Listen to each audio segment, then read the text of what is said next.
Join me as I dive deep into the untold story of YabbaDabbaDoo and uncover the epic inspirations behind the Flintstones. Let's see if I can piece together this legendary tale. Yes, in this video I'll uncover the untold story behind YabbaDabbaDoo and how the creators of the Flintstones drew inspiration from their own lives and the world around them. Paul here. The story behind one of the most famous cartoon catchphrases of all time begins in 1960, when Hanna-Barbera's groundbreaking animated sitcom The Flintstones first hit television screens. You see, as the world's first primetime animated series, The Flintstones broke new ground and quickly became a cultural phenomenon. Yeah, at the heart of the show, this guy, Fred Flintstone, lovable but quick-tempered patriarch of the modern Stone Age family. Fred needed a signature exclamation, though. Yeah, something he could say, something catchy that would become synonymous with his character. Initially, the script simply called for Fred to yell, "Yahoo!" Whoopee.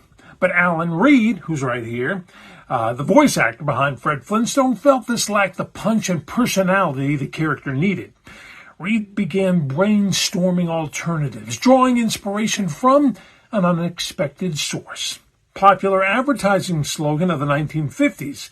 At the time, the hair product Brill Cream was heavily marketed with the catchy tagline, "A little dabble'll do ya," seen right here. This phrase had wormed its way into the popular lexicon, becoming a familiar refrain heard in commercials and repeated by people in everyday life. Oh, it really did. As Reed mulled over options for Fred's catchphrase, the rhythm and cadence of "a little dabble do ya" stuck in his mind. You can see where this is going for sure. He began playing with similar-sounding nonsense phrases, eventually landing on YabbaDabbaDoo.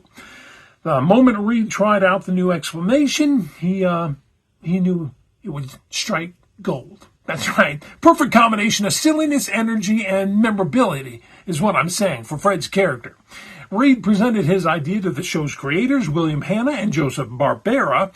They immediately recognized the potential of YabbaDabbaDoo and enthusiastically incorporated it into the scripts. Rest is history. From that point on, it became Fred Flintstone's trademark exclamation of, excitement and triumph, and other things. Catchphrase was an instant hit with audiences.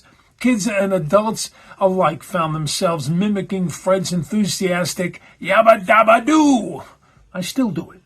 It quickly entered the cultural phenomenon itself. The culture of all the cartoon catchphrases is one of the best of all time. YabbaDabbaDoo speaks of the collective and creative process behind the Flintstones, I guess is what I'm trying to say. While Hanna and Barbera were the visionary creators of the show, they fostered an environment where voice actors like Reed could contribute ideas and help shape their characters. And he did, in a great way.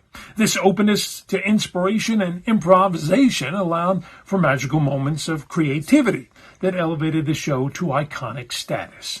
YabbaDabbaDoo endures today, one of the most memorable elements of the Flintstones. It perfectly encapsulates Fred's boisterous personality and the show's playful spirit.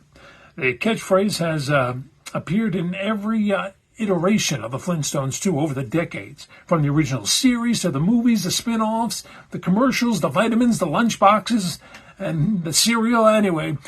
And it's the story of how a non-nonsense phrase came to be is a testament of the creative spark that can arise from unexpected places. A simple hair product slogan transformed through the imagination of a voice actor gave birth to one of the most beloved catchphrases in television history. And I love saying it. YabbaDabbaDoo, a reminder that sometimes the most enduring ideas come from careful planning. Not always. Sometimes from playful improvisation, as well as willingness to embrace the absurd. Every time you hear him say YabbaDabbaDoo, Fred Flintstone, or anybody, remember the story behind those seemingly silly syllables. That's hard to say without spitting. A story of creative collaboration and the enduring power of a catchy phrase. Thanks for joining me on this journey into the untold story of YabbaDabbaDoo. I got spit all over the place. If you've got thoughts on the Flintstones, be sure to share them in the comments below. And don't forget to check out my other videos on Classic TV for more nostalgia content. And one last thing. YabbaDabbaDoo.